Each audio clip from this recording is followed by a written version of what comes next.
My name is Christian Windsor, currently a student here at the Marine Institute doing the Bridge Watch rating program.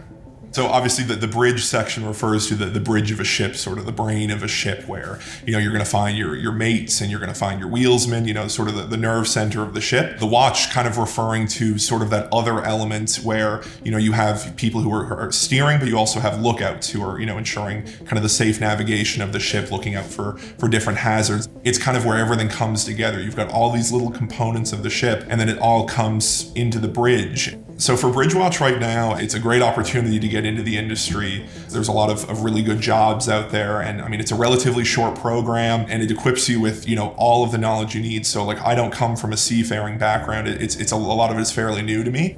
A lot of students are coming straight out of high school. And so the idea is to have this sort of expedited program to get people into the industry as soon as possible. The investment in the students is kind of incredible in terms of the new facilities. We were out at the launch. We were getting into lifeboats, steering, towing, all of these operations related to survival craft. And that's not something we're doing in simulators. That's something we're doing in real time with all of the equipment. And then, the simulators. I mean, we've got multiple simulators here. Your first time steering a ship isn't going to be when you're out on the water. It's here and you get to make those mistakes here and learn those lessons here. I mean, it's, second to none.